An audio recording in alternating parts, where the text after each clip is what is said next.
Praise the Lord. ஆண்டவருக்கு மகிமை. இந்த அற்புதமான காலை வேளையில் உங்களை சந்திக்கிறது சந்தோஷம். இயேசுவின் நாமத்தில் உங்களை நான் வாழ்த்துறேன். வெளிப்படுத்தல் 5ஆம் அதிகாரத்தை நாம் படிக்கிற வேளையில் ஒரு வசனத்தை படிக்கலாம். 9வது வசனம், தேவரீர் புஸ்தகத்தை வாங்கவும் அதன் முத்திரைகளை உடைக்கவும் பாத்திரராய் இருக்கிறீர். ஏனெனில் நீர் அடிக்கப்பட்டு சகல கோத்திரங்களிலும் பாஷைக்காரரிலும் ஜனங்களிலும் ஜாதிகளிலும் இருந்து எங்களை தேவனுக்கென்று உடைய இரத்தத்தினாலே மீட்டு கொண்டு ஸ்தோத்திரம். இந்த பகுதியில் பரலோகத்தில் ஆண்டவருடைய கையில் இருக்கிற அந்த புஸ்தகத்தை வாங்கவும் அதை படிக்கவும் ஒருத்தருக்கும் தகுதி இல்லாமல் இருந்ததை யோவான் பார்க்குறாரு. 4வது வசனம், புஸ்தகத்தை திறந்து வாசிக்கவும் அதை பார்க்கவும் பாத்திரவானாக காணப்படாததனால் நான் மிகவும் அழுதேன். வானத்திலாவது பூமியிலாவது பூமியின் கீழாவது ஒருவனும் அந்த புஸ்தகத்தை திறக்காத பார்க்க கூடாது இருந்தது. அங்கே பைபிள் நமக்கு ஒரு உண்மையை சொல்லுகிறது.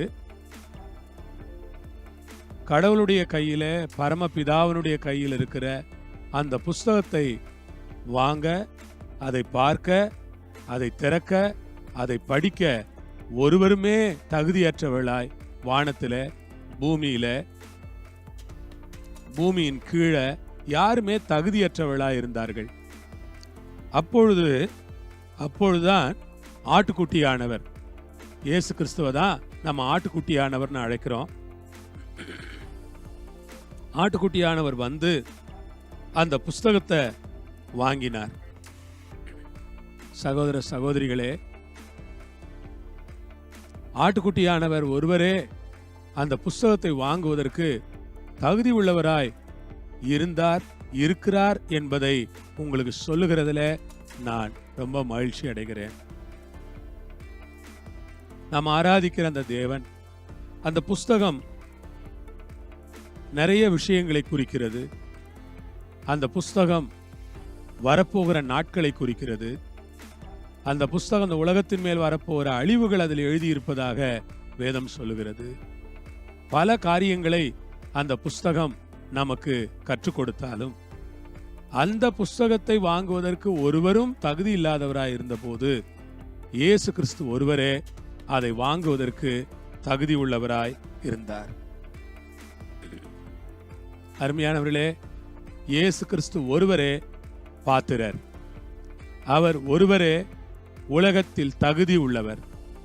அவர் ஒருவரே பிதாவின் கைகளில் இருக்கிற அந்த புஸ்தகத்தை வாங்கும் உரிமை பெற்றவராக இருக்கிறார். அதற்கு காரணம், நீர் அடிக்கப்பட்டு அவர் அடிக்கப்பட்டவர். சிலுவையில் உங்களுக்காய் எனக்காய் அடிக்கப்பட்டவர். உங்களுக்காய் எனக்காய் மரத்திலே தூக்கப்பட்டவர். உங்களுக்காய் எனக்காய் சாபங்களை ஏற்றுக்கொண்டவர். அவர் சகல கோத்திரங்களிலும் பாஷைக்காரரிலும் ஜனங்களிலும் ஜாதிகளிலும் இருந்து எங்களை தேவனுக்கென்று உம்முடைய இரத்தத்தினாலே மீட்டுக்கொண்டு எங்களை தேவனுக்கென்று உம்முடைய இரத்தத்தினாலே மீட்டுக்கொண்டு கர்த்தருக்கு ஸ்தோத்திரம். நம்மை தேவனுக்காக தமது இரத்தத்தினாலே மீட்டுக்கொண்டார்.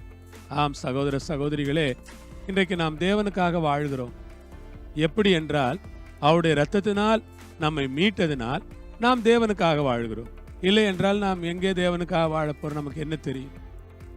நாம் தேவனுக்காக வாழ்வதற்கு காரணமே அவருடைய இரத்தத்தினால் நம்மை அவர் மீட்டார்.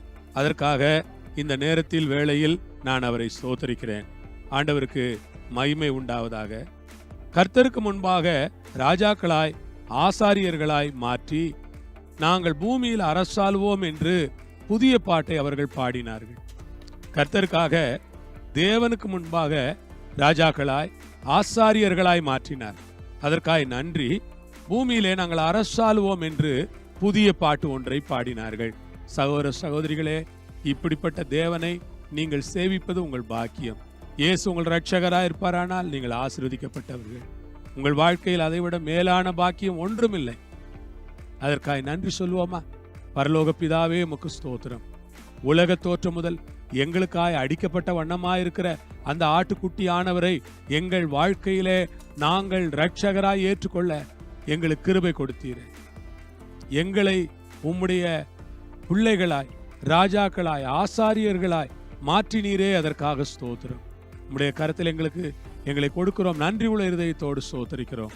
எல்லா துதி கன மகிமையும் ஒருவருக்கே தந்து ஜெபம் பண்ணுகிறோம். இயேசுவின் நாமத்தில் கேட்டுக்கொள்கிறோம் எங்கள் பரமபிதாவே. ஆமென், ஆமென். ஆண்டவர் உங்களோடு இருப்பார், உங்களை ஆசீர்வதிப்பார். அல்லேலூயா, ஆமென்.